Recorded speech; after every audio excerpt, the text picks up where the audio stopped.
Hello friends, आप देख रहे हैं आपका अपना YouTube channel Cybertech campus Nawada. आज के इस वीडियो में हम लोग सीखेंगे कंसोल एप्लीकेशन के अंदर जो कि विजुअल बेसिक डॉट नेट में लिखा जाएगा, उसके अंदर रिलेशनल ऑपरेटर्स का इस्तेमाल। रिलेशनल ऑपरेटर्स जो है वो दो वैल्यू को आपस में कंपेयर करने के लिए इस्तेमाल किया जाता है और इसका रिजल्ट या तो ट्रू आता है या फिर फॉल्स आता है। इन्हीं दो बूलियन वैल्यूज में से कोई एक वैल्यू आता है। ठीक है, इसके अलावा एक नॉर्मल इस्तेमाल है। इसके अलावा इसका यूज हम लोग इफ स्टेटमेंट या इसके तरह कोई भी कंडीशनल स्टेटमेंट जो होता है उसके साथ भी कर सकते हैं और लूपिंग स्टेटमेंट के साथ भी किया जा सकता है। अपने पास रिलेशनल ऑपरेटर्स में सिंगल इक्वल सिंबल है इक्वल टू के लिए, less than greater than not equal के लिए है, फिर ग्रेटर देन सिंबल है, लेस देन है, ग्रेटर देन इक्वल टू है, लेस देन इक्वल टू है। तो बिल्कुल बेसिक से एडवांस तक एक ही वीडियो में हम लोग सीखेंगे, तो बिल्कुल वीडियो को इसके किसी भी पार्ट को स्किप मत कीजिएगा और वीडियो के लास्ट तक बने रहिएगा। आइए हम लोग चलते हैं विजुअल बेसिक डॉट नेट के स्क्रीन पे। यहां पे ऑलरेडी मैंने कंसोल एप्लीकेशन खोल के रखा है। चलिए यहां पे मैं दो वेरिएबल बना लेता हूं। सपोज मैंने बना लिया a and b as integer.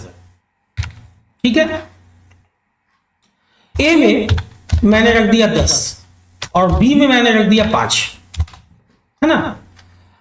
अब सबसे पहले हम लोग देखेंगे इक्वल के बारे में, इक्वलिटी ऑपरेटर, कि भाई a और b का वैल्यू आपस में बराबर है या नहीं है। तो हम लोग लिखते हैं console dot right line a का वैल्यू और b का वैल्यू बराबर है।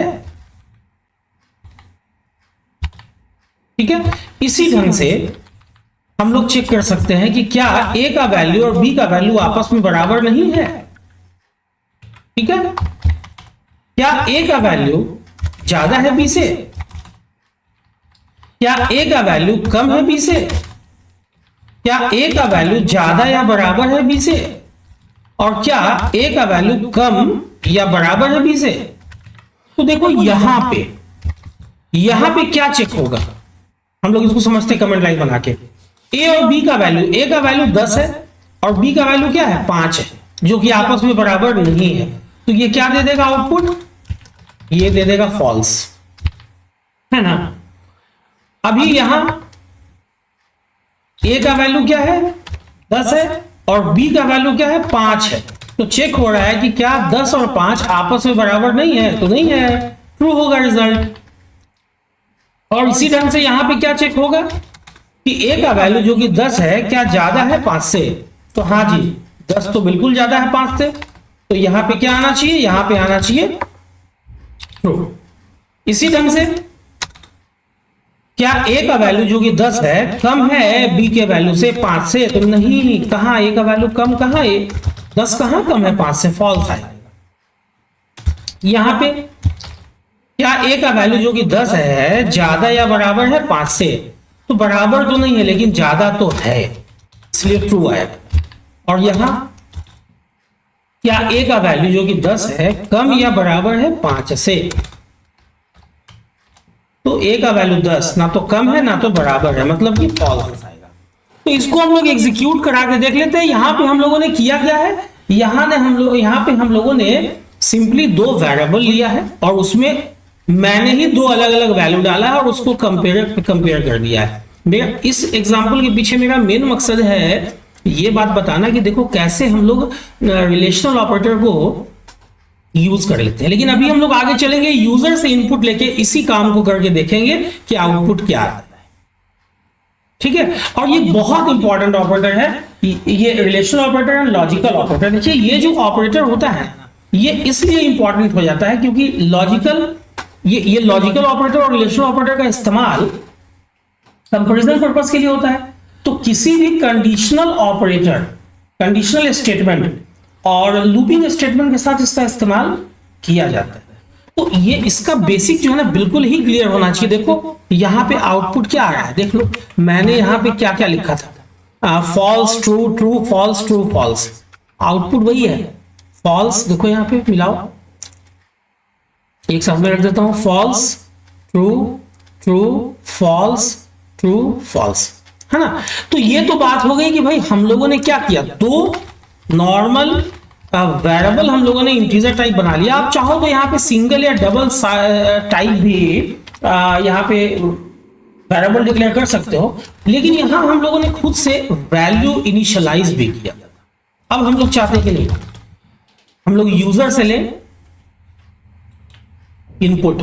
तो चलो पहले तो मैं console डॉट राइट लाइन से यहां पे मैंने मैसेज दे दिया इंटर फर्स्ट इंटीजर, और उस इंटीजर को मैंने कहां रखा, ए में कन्वर्ट करते हुए, जिसके लिए मैंने क्या यूज किया, कन्वर्ट डॉट टू INT 32, और यहां पे मैंने लिख लिया console डॉट रीड लाइन,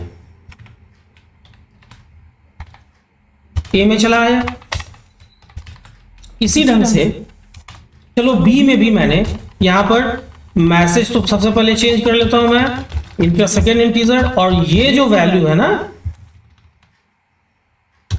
ये वैल्यू मैं रख लेता हूं बी में, और अब उसी के हिसाब से चेकिंग करता हूं। तो देखो यहां पे फर्क क्या हो जाएगा कि यूजर जो दो वैल्यू डालेगा, दो इंटीजर वैल्यू डालेगा, जो जिसमें पहला कहां जाएगा, ए में जाएगा, दूसरा कहां जाएगा, बी में जाएगा। उन दोनों वैल्यूज को आपस में ये कंपेयर करेगा।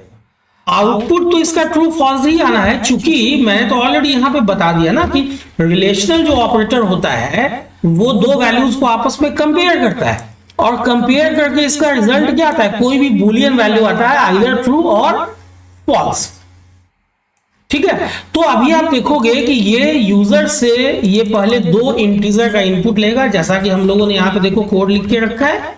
सबसे पहले हम लोग क्या कर रहे हैं, दो इनपुट ले रहे हैं, पहला इनपुट ए में रख ले रहे हैं और दूसरा इनपुट कहां रख ले रहे हैं, बी में, और उसी को आपस में इक्वलिटी के लिए, नॉट इक्वलिटी के लिए, या ग्रेटर देन के लिए, लेस देन के लिए, या ग्रेटर देन इक्वल टू के लिए, या लेस देन और इक्वल टू के लिए हम लोग इसको यूज कर रहे हैं।